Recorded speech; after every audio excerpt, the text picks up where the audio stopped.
Lorsque ce petit bolide atteindra 88 miles à l'heure, attends-toi à voir quelque chose qui décoiffe.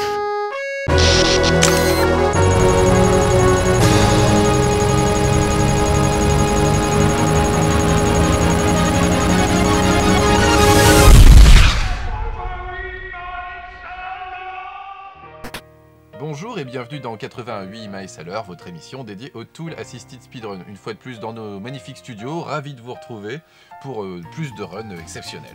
On va commencer par un jeu de plateforme de Capcom qui est sorti en 87 sur borne d'arcade et sur la NES il sort en 90 au Japon, 91 en Europe, Chip 'n Dale Rescue Rangers. Voilà, plus connu sous le nom de Tic et Tac en France, dessin animé qui a donc été adapté en jeu vidéo. Et là il s'agit d'une run 2 joueurs, le même joueur contrôle les deux manettes. Et puis on va enchaîner sur du muscle, du beau, du gros, de la Mega Drive, voilà. Street of Rage 2 ou Streets of Rage 2 voilà. Ou Beru Nokelu si vous êtes un japonisant à point nu. Hein, ouais. Voilà. Ou les rues de la rage. Les rues de la rage. Ou les points de la rage. Les points de la rage, c'est très bien. Bon, écoutez, on vous lance tout de suite la run de Chip 'n Dale et puis on se retrouve pour les points de la rage 2 sur Mega Drive. C'est une run de Dragon Zik, donc une run 2 joueurs, 9 minutes 25 et la run date de juin 2008. Ah. Alors c'est un jeu, une fois de plus, vu que tu étais le joueur NES que tu as le plus pratiqué, hein. Moi je n'y ai pas beaucoup joué à celui-ci, un petit peu avec toi je pense en fin de compte, il y a bien longtemps. J'ai un bon souvenir, il était très très fun, haut en couleur, musique sympathique. Multijoueur. Oui, multijoueur, et à deux le jeu est beaucoup plus facile parce que comme vous voyez on peut se porter et se lancer. Donc quand on prend un objet, les objets ne peuvent se prendre qu'en latéral, on peut pas les prendre du dessus. Il s'est sacrifié. Bah il y a c'est utiliser la mort comme raccourci, ou alors comme vous voyez dans les forums, use death as a shortcut, qui est plus naturel. Oui. Donc en gros ce qui se passe, vous pouvez donc choper les objets et les jeter horizontalement ou vers le haut, mais quand vous prenez votre pote, vous pouvez le jeter que horizontalement, pas vers le haut. Ah bon? Ah oui, on est obligé de le lancer comme ça. On voit, en fait, il le monte un petit peu, mais c'est pas une... Il y avait des petites énigmes en fait à résoudre, on va dire, à travers le jeu de plateforme. Enfin, des énigmes. Non, parce que c'est pas nécessaire d'être deux. Ça permet juste de gagner du temps. D'accord. Et les boss, voilà, donc... Oh là là. Aïe. Ça fait du 2 hits les ballons, c'est cool. Et on n'était pas obligé de le taper avec le ballon, si quand même. Ah si, non, bien sûr. Si. Il trouve des on peut rentrer dans sa caisse aussi quand on la prend et qu'on fait barre. Ça permet de se cacher. Oh, il y a un petit côté RP, on peut choisir le level qu'on veut faire. Alors au niveau des objets, c'est très particulier. Horizontalement, les objets entre guillemets n'ont pas d'existence. Vous voyez cette lampe, vous pouvez passer dessus. Mais pourtant, vous pouvez vous arrêter sur n'importe quel étage. Il n'y a que le haut des objets qui ont une solidité. Vous pouvez par exemple sauter sur cette bouteille. Elle existe, elle peut faire office de sol, mais quand vous passez horizontalement, elle vous arrête pas, c'est pas un objet. C'est comme si c'était un objet du fond. C'est quoi ça ? C'est un effet. C'est un ballon. En gros, ce qui se passe, c'est que quand votre pote perd une vie, tombe dans un trou ou ce genre de choses... C'est un petit peu comme dans Gremlins 2. Voilà, sauf que là, à deux, c'est utilisé à bon escient, c'est énorme, parce que le ballon, ça a presque la durée qu'on veut, c'est très long. D'accord. Donc on peut aller très très loin dans le niveau à coup de ballon. Il y a des gens qui... Je suis pas fou, ils étaient 3 là. Ah non, mais c'est parce qu'il y a des ennemis qui copient. Des ennemis qui copient. De clones copycat. Un vaisseau. Là, c'est énorme la vitesse à laquelle il l'a éliminé. D'accord, ouais, parce que c'était pas si facile que ça, je suppose, à l'origine. Non, c'était pas très long, c'était plus long surtout. Parce souvent, on le touchait qu'une fois par apparition. Voilà, le petit personnage là, c'est Gadget, là, c'est celle qui nous donne nos petites missions. Donc il y avait un petit côté, donc il n'y avait pas de code, donc on devait faire le jeu en une seule fois, évidemment. On avait 3 vies, si je me rappelle bien, 3 cœurs par vie. Et surtout, on pouvait choisir un petit peu son niveau, une fois passé le niveau préliminaire, on choisissait entre différents niveaux, ABC, etc. Un peu à la Megaman. Du coup, ça oblige à choisir son itinéraire. Et là, sauf qu'on n'acquiert pas de nouveaux pouvoirs. Non. Mais là, l'itinéraire est pas difficile dans le jeu, puisque, en gros, dans le jeu, il va pas faire les niveaux A, C, E. Au début, vous avez le choix... tu n'es pas obligé de faire tous les niveaux pour finir le jeu. Non, au début, on a le choix entre... Une fois qu'on a fait le niveau préliminaire, on a le choix entre le niveau A et B, il fait le B. Le C est pas obligatoire, on peut directement faire le D. Pareil après pour le F. Donc forcément, ça raccourcit énormément le jeu, et donc la run aussi. Si on peut choisir un petit peu les niveaux. On pouvait tous les faire si on voulait, on pouvait finir le jeu à 100%. Ou on pouvait pas. On pouvait pas revenir en arrière et reprendre... si, on peut. Ça, on peut refaire... Ah, un gros robot. Méchant. Faut lui tirer sur les tétons, ça vient de moi. ou c'était juste C'est sa zone, il avait un espèce de petit... sur les tétons. De petite loupiote. Oui. Des tétons. Ça, c'est une interprétation... Bah, tu regarderas le robot plus attentivement, c'est ses tétons. Certes, qui sont des LED. Là, on voit la petite map, en fait, c'est ça. Il a sauté directement pour aller au F. Alors, des petites, voilà, pareil. Wow. Un petit take damage to save time, comme d'hab. Ah, la NES. Un des rares glitches du jeu, une petite éjection, donc il n'y en a pas énormément dans cette run. Se jeter, c'est quand même pratique parce que ça permet de gagner énormément de temps, d'atteindre des plateformes qu'on pourrait pas atteindre normalement. Et l'autre nous rejoint en ballon, on perd une vie, c'est pas grave. La méthode pour monter. J'ai l'impression de voir des wall jump dans Super Metroid. Yo. Non, c'est pratique. Nos petits écureuils, Chip and Dale. Tic et tac. Tic et tac, ouais. Tic et tac. En français. Moi, je suis un peu trop vieux, ou alors je regardais pas les bonnes chaînes à l'époque. Ah, il fallait regarder les Animaniacs, je crois que... non, c'était avant. J'ai pas beaucoup regardé non plus les Tic et Tac. Ouais, je devais déjà être ado bien avancé. Qu'est-ce que tu veux que je te dise hein. Moi, j'étais plus génération Club Dorothée, puis les Japanimation. Et voilà. Mais suivez 88 miles à l'heure avec Rilmia Pecker de Vandal. Ah, la jeunesse de nos jours, ils regardent que des séries de merde. Des musiques sympathiques. Mais par contre, ouais, alors c'est marrant, j'ai beaucoup accroché au jeu, alors même à l'époque, je connaissais pas spécialement la série, je connaissais un petit peu quand même. Oh, ces ennemis. Ouais, les gros rhinos, ça défend. Hein. Quels que soient les jeux, le rhino, ça casse tout. Bah oui. Parce référence à Donkey Kong. Non, oui, bah, dans ce qu'on dit, mais sinon. Oui, bien évidemment. Non, dans ce jeu-là, pas du tout. Je ne pense pas que Donkey Kong Country souhaite être un hommage à Chip and Dale. Voilà, Fat Cat, c'est l'ennemi. Et il a eu une fois de plus les fesses bottées. Voilà. Par tout l'assisted speedrunner. Alors, mais dans les jeux, on adore les surprises, genre, ah là, mince, on était à la fin et il y a une fin qui est une fausse fin, évidemment. Oh mon Dieu. Oh, on part dans cette... Non, je n'ai rien dit. Je ne préfère pas y penser. Alors la transition est très drôle. C'est complètement stupide. C'est une fusée pour aller finalement... On aurait pu s'y rendre à pied, quoi. Mais oui, mais c'est ça la classe. Alors peut-être que ça fait référence à la série... Ce titre-là, j'adorais. La musique ? Ouais. Il fait des vies en même temps, alors... Non, c'était une mort, ça. Ah, c'est une mort, ça. C'est pas vraiment une musique de vie, ça. Non, c'est vrai. Quand ça descend, souvent, c'est la mort. Ils sont géniaux, les rats, les écureuils volants ninja. Les deux n'ont pas besoin de rentrer dans la porte, suffit d'un seul qui rentre dans la loading zone. Petite question stupide, ils ont exactement la même capacité, il y en a pas un qui fait quelque chose de différent de l'autre. A priori, c'est les mêmes. À part le chapeau. Qu'est-ce qui se passe ? Il y en a qu'un seul, comme je disais au départ, qui a besoin de toucher la porte pour loader le niveau d'après. Donc, ah oui, c'était le moment. C'est pour ça qu'on peut se permettre d'avoir un des deux persos qui a du retard pour faire gagner du temps à l'autre en le jetant, machin. Oui, parce qu'en fait, on va le tuer si jamais il est trop à la bourre, quoi. On pourra même pas avancer, tout simplement. C'est pire. Ah oui, d'accord, ça bloque l'écran devant. Ah, ça bloque l'écran, ouais, comme dans beaucoup de jeux de... D'accord, ah oui, alors là, donc il a perdu quelques secondes. Et les ballons, ça a duré très longtemps, vous allez le voir. Pour y mettre fin, suffit d'appuyer. On peut appuyer sur une touche. Ou on n'est pas... Oh là là. Mais j'adore notre ballon pote qui peut défonce. Traverser tout le jeu, quoi. Non, parce que quand je dis c'est long, mais quand même. Bah là, ça a duré la moitié du niveau, quoi. Par contre, faire attention. Ça, c'est quand on est immortel. Voilà. Enfin, on a ce genre de petite luciole là qui nous protège. Qui tue les ennemis et qui vous rend immortel, c'est quand même pas mal. Ah, une vilaine chenille en pomme. Alors il y a des niveaux qu'on va pas voir, c'est dommage, et notamment alors de mémoire c'était le niveau A qui était dans un arbre avec un hibou, je sais plus quoi. D'accord. Bah oui, parce parce qu'on voit pas tout. Pas utile, donc pas fait. Donc ce jeu existe aussi en run... Un joueur, ouais, il me semble, ouais, c'est ça. Mais il a même il y a eu plus de runs, il a été pas mal de fois amélioré. Mais bon, là, on aime bien les runs parce qu'il y a un côté coopératif, là, quand même, il y a des bonnes interactions entre les deux. C'est original d'avoir déjà, on va dire, un jeu de plateforme multijoueur, coopératif. Et je crois que c'est pour ça qu'on y jouait ensemble à l'époque, hein, c'est parce que, un peu comme certains shoot'em up, qui sont un petit peu des jeux de tir coopératifs, là, c'était un vrai jeu de plateforme coopératif, comme il n'y avait pas tellement à l'époque. En portant son pote, il y en a qu'un seul qui prend des dommages, surtout, c'est plutôt pas mal. On n'attend pas son pote. Jamais. Il faut qu'il meure à cet endroit-là, parce que sinon on aurait été obligé de l'attendre. Du coup, le fait qu'il meure, ça nous évite d'avoir à l'attendre. C'est ça l'intérêt. Et quand même, la durée du ballon, c'est... Mais du coup, faut que les pertes de vie, faut que ça soit compensé par des gains de vie, et faut que les deux pertes des vies, chacun leur tour. C'est les bien points. dosé. Oh, ça doit être le dernier boss, ça. Eh oui. Il est gros, il est chat.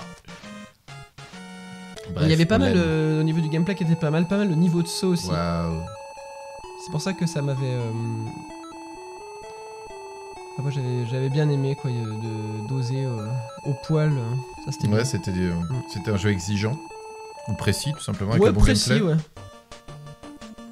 Ah, la musique du thème. C'est sans doute la moins bonne musique du jeu au passage. Moi je trouve, mais bon. Les vengeurs. Je sais plus les paroles, écoutez, je ne vais pas chanter. Je serais presque capable de rappeler de... Dans tout le monde craque, leur tactique c'est la tactique tic tic tic tic et tac. Un truc dans le style. C'est ça. Voilà, écoutez, j'attends... C'est une fin très minimaliste. Hein. Ah oui, c'est tout. On n'a pas de titrage, rien, une fois de plus, juste de la musique avec, voilà, Non mais j'aime bien l'époque où les gens n'avaient pas envie tout simplement de signer leur jeu. Bon bah si c'est ça, eh bien retour dans les studios. J'espère que ce jeu de coop là, de joueurs vous a bien plus que pour la NES c'était vraiment très riche, enfin jeter les caisses, les récupérer ouais, on s'en fout un peu quand même en fin de compte. Moi j'ai préféré la qu'on passe à quelque chose d'un peu plus masculin, d'un peu plus sérieux, tu vois, là qu'on passe à du lourd, là, du catcher, 92 quoi. Japon, 93 voilà. Pour nous petits malheureux, la suite du jeu épique Street of Rage 2 donc... Un jeu qui est pas pour les enfants, Battle. Voilà, qu'on pourrait traduire donc par Requiem pour une bataille mortelle. Tout de suite ça annonce la couleur chez Sega, on savait faire des pitchs. Et là c'est pas de la coop, il y a que le gros qui joue tout seul et qui casse tout. Et voilà, et il est très très fort, vous allez voir, il va laminer simplement les ennemis, je pense que c'est le terme. Hein. Bon, on vous la lance tout de suite et puis on se retrouve juste après. C'est une run de Bestiage Rules, une run donc, qui date de novembre 2009 et le jeu est terminé en 27 minutes 55. Oui, du Sega, enfin, de la Mega Drive. Toujours plus de Mega Drive. Voilà, 4 persos, donc avec des stats un petit peu différentes, et on prend, j'allais dire évidemment le premier, donc Max. C'est lui qui tape le plus fort, soyons clairs. Et vous allez pouvoir le constater tout au long de la run que très clairement c'est lui qui tape le plus fort. Alors il a beaucoup de moves qui éliminent les ennemis en un seul coup. Non, vraiment. Il a vraiment ouais, pas mal, il a 6 prises, 3 coups sautés, enfin plein de prises. Donc on rappelle hein, sur la manette de Mega Drive, hein, à la base il y a 3 boutons, il y a le spécial, le bouton de coup de poing et le bouton de saut. À partir de là il y a différents... qui a changé quand même pas mal depuis le 1, vu que justement il était basé sur un... Vous savez, on appelait vos copains flics là qui tiraient sur les méchants, qui avait le gros défaut d'ailleurs d'être placé sur le bouton A, mais nous ne reviendrons pas sur le design de Street of Rage 1. Et là en fait c'est un coup spécial certes, mais qui vous fait perdre des points de vie, on va dire en échange de faire des coups spéciaux un peu... C'est quand même plus classe qu'appeler la police. C'est plus classe que la au police, moins elle on se débrouille, là. Voilà. Et alors ça donnait aussi des bugs un peu bizarres dans Street of Rage 1 où on pouvait appeler la police alors qu'on était à l'intérieur d'un immeuble, voilà, ou dans un ascenseur, il n'y a pas de problème, on tirait des missiles un peu bizarres à l'époque. Donc là c'est quand même plus sympa. Et puis c'est vrai qu'il y a quand même un perso de plus aussi, voilà, qui est donc celui-ci, le catcheur. Le catcheur. Il y a un des persos qui a changé, parce que le niveau du plot, là... Ah oui, l'histoire est quand même énorme. On combat toujours le syndicat du crime, évidemment, le syndicat du crime de Monsieur X, voilà. Et il y a l'ancien héros, le Blacko, je sais pas si vous vous rappelez, un des 3 personnages jouables... Voilà, qui était très fort d'ailleurs, qui s'appelait Adam. Voilà, qui sautait très mal. Et qui s'est fait kidnapper. Alors il avait vraiment pas de bol. Voilà, il était policier, donc forcément... Et du coup on va le sauver avec son petit frère, le skater. Voilà, donc là on s'avère qu'il est pas là. C'est une run un seul joueur là. Voilà. Et c'est au niveau max de difficulté évidemment. Alors comme d'habitude il y a plusieurs niveaux et plusieurs sous-niveaux, on va dire des chapitres. Alors ça avait un intérêt, ça crée, il n'y avait pas besoin de créer des raccords, ça change d'ambiance, voilà. Et alors le désavantage c'est qu'on gardait pas par contre les armes d'une petite scène à une autre. Non mais bon c'était pas forcément gênant, non c'est même mieux que sinon on garde la barre à mine avec le gros, quand on n'est pas très loin. Et là c'est vrai c'est déjà largement suffisant. Beaucoup de barres à mine. Mais c'est pas le coup le plus puissant, ça reste le katana, hein, qu'on verra plus tard probablement, je ne suis pas sûr qu'il en prenne. Ça c'est le petit coup de pied, ça c'est un des rares coups du personnage qui permet de taper derrière quand vous regardez, en fait, mettons à gauche, vous tapez à droite, c'est assez sympathique. Ah les prostitutes. Faut tenir B et appuyer sur C. Ça, c'était vraiment un des rares jeux, je pense, où tu tapais des femmes avec autant de facilité, qui était vraiment... L'image de la femme dans Street of Rage... Encore au fouet. C'est vraiment... Dans vraiment tous les beat'em. c'est clair, Oh, ouais, bon. c'est la prostitute, hein, voilà, elle est au fouet, elle a tendance à faire des cris aigus et est insupportable. Qui déchire complètement les tympans. Ça se note là. Alors la base du gameplay, c'est donc évidemment le bouton B, le bouton de coup de poing. Alors regardez là, il one-shoot le boss, c'est un bloc glitch. En gros, ce qui se passe, il utilise sa spéciale. L'ennemi la bloque, ce qui fait qu'il ne tombe pas, mais il prend les dommages. Du coup, il prend tous les hits à toutes les frames où il devrait prendre ses hits. Donc... Ouais, parce que là, les boss ont énormément de points de vie vu voilà. qu'il est c'est en crazy, c'est ça. C'est Mania, enfin c'est Mania, voilà, c'est le max quoi. Voilà le max, et les boss ont 4 barres de points de vie, c'est complètement délirant quoi. Donc comme d'habitude, bah, on voit là des éléments de décor à casser. Ah, les motos, c'était chiant ça. Truc classique quoi. Fallait réussir à les choper parce que sinon elles te lancent des grenades. Là d'ailleurs il va... Grenades qui ne touchent que toi, pas les autres. Il va éviter beaucoup d'ennemis parce que normalement les motards sautent de la moto et ils nous attaquent normalement. Même ils les arrêtent. Et en fait comme ça dépend du parcours que l'on fait, ici il n'y a qu'un seul motard qui va descendre de sa moto. Incroyable. Donc du coup... Ah ouais, parce que normalement il y en a un paquet. Hein. Là il y en a un paquet et là il y en a pas du tout, donc ça va être un gain de temps énorme. Alors on rappelle dans ce genre de jeu le principe... quand on fait tomber un ennemi, il faut qu'il soit mort, faut pas jeter un ennemi en dehors de l'écran, surtout s'il lui reste des points de vie. On groupe les ennemis quand on tape, parce que même les baffes ça fait de l'AOE, s'il y a 3 ennemis qui sont superposés. Tout peut faire de l'AOE en fin de compte. Donc l'AOE c'est le fait de taper simultanément dans une zone en fait. Hein. Et ça c'est très très fort dans ce genre de... Parce que vous voyez, si 2 ennemis se superposent, vous allez taper les 2 simultanément, la console n'a pas d'autre choix en fait de le calculer comme ça de toute façon. Vous voyez la paf, c'est très très flagrant sur ce genre de coup. Et il leur fait mal à tous. Hein. Le Laria c'est le deuxième spécial qu'il a. Enfin, ça s'appelle pas un Laria, ça c'est en référence à Zangief, c'est le Knuckle Bomb. Ça ressemble tellement. Américain. Pauvre petit ninja. Et le coup d'épaule c'est le Thunder Tack. En fait c'est la même chose, c'est le A et dans l'autre cas il faut faire avant plus A. Enfin, l'ambiance est vraiment incroyable dans le jeu. C'est pour moi ce que je vous disais, on en discutait un petit peu tout à l'heure avec Cœur de Vandal et c'est un peu un jeu parfait pour la Mega Drive en fait. C'est techniquement très bien, c'est dans la philosophie de Sega de l'époque aussi. Là, si vous vous rappelez du slogan de Sega à l'époque, c'était en américain en tout cas, Sega does what Nintendo don't, et c'est très clairement ça, hein. Là c'est la violence gratuite à l'état le plus pur, dans une ambiance cyberpunk, et ça c'était clairement incroyable. Les prises sont très violentes avec lui, parce que comme on disait il y a 6 prises. Soit vous prenez le personnage, l'adversaire par devant, alors pour le prendre en fait il n'y a pas un coup, il faut juste avancer vers lui, au bout d'un moment vous le prenez automatiquement en prise. Donc soit vous le prenez par devant ou par derrière. Il y a 4 prises en prenant devant et 2 prises en prenant derrière.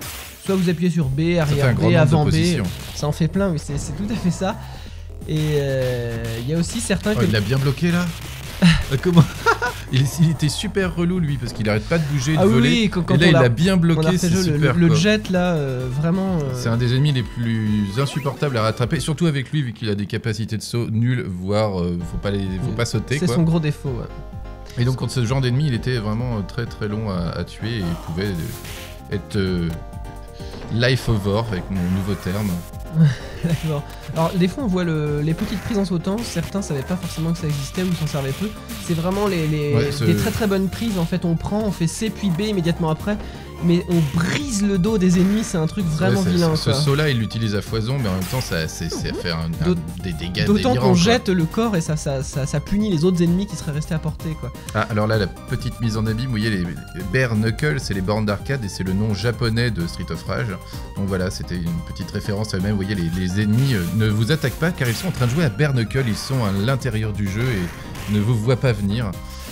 C'est très rigolo, et là on va chez les pirates, voilà, et ça justifie. Parce qu'on est plus ou moins dans un genre de centre d'amusement dans cette ville un peu malsaine, et vous voyez, un genre de salle d'arcade de l'époque, on va dire, dans l'époque de Street of Rage. C'est d'ailleurs, ça justifie plus ou moins le fait que les décors soient un petit peu délirants et qu'il n'y ait pas forcément, vous voyez, parce que là il va donc rentrer dans le bateau pirate et c'est très bizarre d'être dans le bateau pirate à moins d'être à l'intérieur d'un genre de parc, voilà. Mais ça justifie. Là, pour une fois, il y a vraiment un genre de suite et ça justifie les délires un petit peu des graphistes. Alors, chose qui est vraiment super avec ce personnage, parce que comme on vous l'a dit, il y a des caractéristiques différentes pour chaque personnage. Ce qui était son défaut, c'était la vitesse, mais c'est outrageusement pallié par le fait qu'il a Qu'il une tape excellente beaucoup glissade plus fort. avec droite B. Non, mais c'est-à-dire qu'il fait qu'en fait, oui, en plus, il va vite, en il fait. se déplace vite du coup, parce qu'il a sa glissade. C'est un bel exemple, d'ailleurs, qu'il nous Plus donne, là. son Thunder Tackle, en fait, sa spéciale avant A. Du coup, il a 2 coups qui fait qu'il se déplace extrêmement vite. Plus vite que Skate quand il dash? Peut-être pas, quand même. Mais Skate mettrait un temps fou à tuer les ennemis aussi. Là, mais c'est très rapide, hein, le coup d'épaule, Il fait un score de fou aussi. Le coup d'épaule est vraiment très rapide. Alors vous avez remarqué, il y a plein de trucs à casser, comme d'habitude. Voilà, vous pouvez, alors il y a plein de types d'armes, de l'énergie, alors vous allez, on le sait, hein, maintenant, dans les poubelles, il y a des gros poulets, ou des Qui pommes, remettent de l'énergie. des pommes bien rouges, bien neuves. Et le poulet remet toujours plus que la pomme, évidemment. Bah là, bien évidemment, le poulet c'est tout, et la pomme c'est un tiers, hein, voilà. Un truc dans le style. Alors que, oh là là. Et ça aussi, grand classique des jeux de l'époque, ce qui était un boss devient un banal ennemi. Voilà, ça arrive très souvent. Avec peut-être le jean qui change, il a encore un petit collant. Non, en général, ah ouais, l'ambiance alien, ça c'est un truc trop énorme à l'intérieur de ce jeu. Voilà, donc le poulet. Et là, il a pris un katana quand même, parce que le katana, c'est vraiment l'arme qui dépouille le plus. Bon, il peut se permettre de faire toutes ses spéciales, parce que régulièrement, comme il donne de l'énergie, lui, il le récupère, il sait qu'il va pouvoir utiliser sa technique tant de fois. Il se fait pas toucher, donc en fait, il n'utilise son énergie que pour les spéciales. Voilà. Ce qui fait que ça va quand même, il a de la marge, quoi. Ouais, il arrive à éviter. Alors vous remarquez des fois, explosions-là. en fonction de son déplacement, il y a quand même une petite optimisation. Les ennemis apparaissent le plus tôt qu'il est possible qu'ils apparaissent. Parce que des fois, ça peut arriver qu'en fonction du déplacement, ils arrivent un petit peu plus tard. D'accord, donc il magouille Il se un petit déplace, peu. oui, il a fait tous les tests. D'accord. Et c'est très empirique sur ce genre de jeu. Donc en fait, il manipule plus le comportement de l'arrivée des ennemis que la chance, vraiment. Voilà. Et c'est par rapport à son positionnement. Voilà, ça peut changer. Alors s'il arrive plutôt par là, l'ennemi va arriver plus tôt, il fait tous les tests et la plupart du temps... Je me rappelle que dans cet naufrage, en général, si on continue d'avancer, les ennemis vont se cumuler jusqu'à ce que le mur nous arrête et donc ça peut être une méthode... Ça, un boss inspiré genre Blanca-like. Alors oui, alors, c'est vrai qu'il est... Est-ce qu'il aurait eu des actions chez Encore Zamza, Capcom? il fait le même coup que tout à l'heure. D'accord, il le bloque et ça en fait, défonce... là, c'est clairement, il fait pas bon être un boss dans un Tool City Speedrun une fois de plus parce qu'il l'a bien manipulé et c'était pas des boss faciles, hein. Contrairement à ce qu'on voit là, les boss de Street of Rage, c'était justement eux qui posaient problème en général, hein. Ils avaient beaucoup plus de points de vie, ils étaient beaucoup plus forts, des techniques, fallait les apprendre un petit peu, quoi. J'adore les mecs qui dorment sur le banc, c'est toujours rigolo. Ouais, puis c'est toujours les mêmes, quoi. Les couteaux, ça c'était vraiment pas pratique non plus. Alors les armes sont un petit peu différentes. Dans le 1, il y avait la bouteille cassée voilà, qui a plu, la batte qui a plu, mais maintenant il n'y avait pas de katana dans le 1, il n'y avait pas de baramine. Donc les objets ont un petit peu changé. Et le couteau s'utilise pas de la même manière, on peut le lancer plus simplement, plus précisément, exactement. Regardez cette prise, pouf, 2 morts. Bon, et bien sûr... Oh là là. Oh là là. Les musiques, n'oublions pas les musiques, qui sont pour la Mega Drive, parmi les meilleures musiques de cette console. C'est énergique, on a envie de se battre dessus, quoi. Hein. Et hyper immersive, avec les bruitages ultra... bon voilà, c'est la synthétisation vocale de la Mega Drive.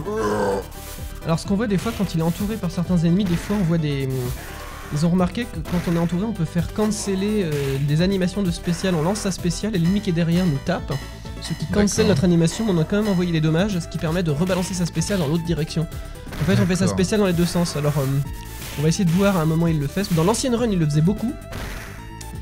Et il a arrêté pour des raisons... Alors c'était un autre speedrunner. Ah oui, d'accord. Et en fait, on pouvait l'enchaîner un maximum. Il y avait un gros écart entre les deux runs? J'ai pas le temps en tête, mais je crois que c'était plus d'une minute, ce qui est déjà... Donc c'est bien la preuve que sur un jeu qui est un petit peu quand même en partie, on va dire, sur une forme d'auto-scroll, il y a vraiment des différences flagrantes.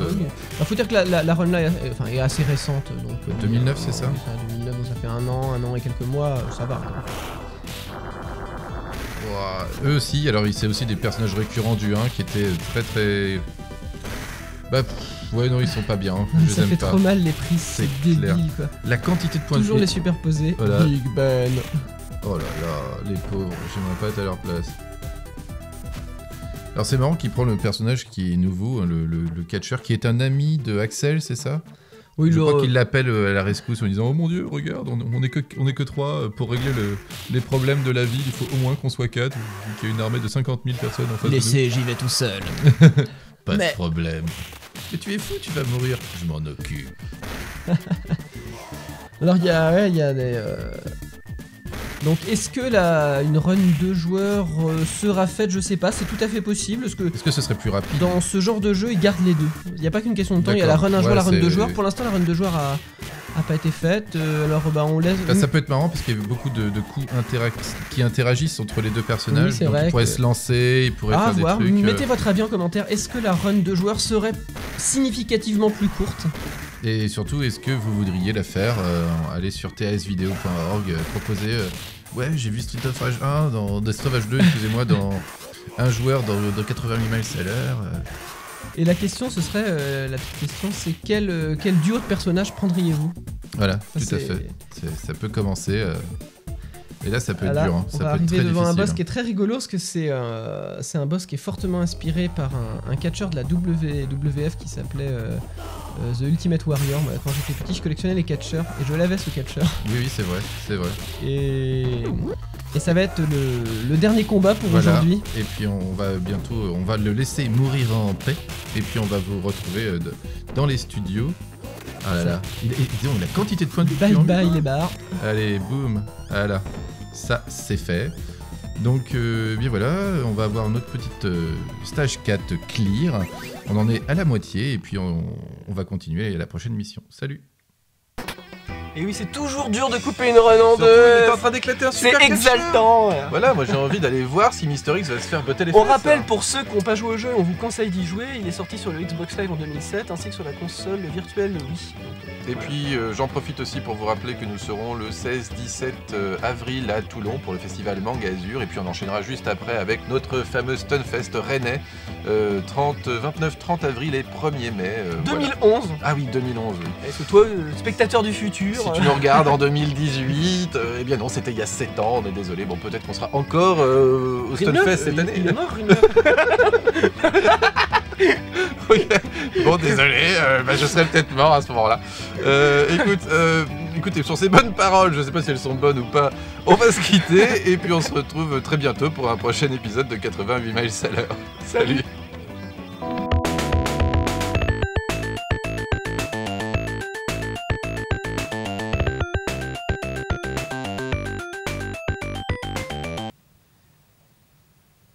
C'est bon, vous êtes ok là derrière là?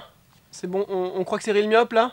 C'est bon la synchro labiale, vous êtes prêts là, le Rilmyoptron? Ok, c'est parfait. Bon bah toi de toute façon tu fais comme d'habitude, tu déblatères ton texte et de toute façon c'est la voix de Rilmyop qu'on entendra normal, c'est parti.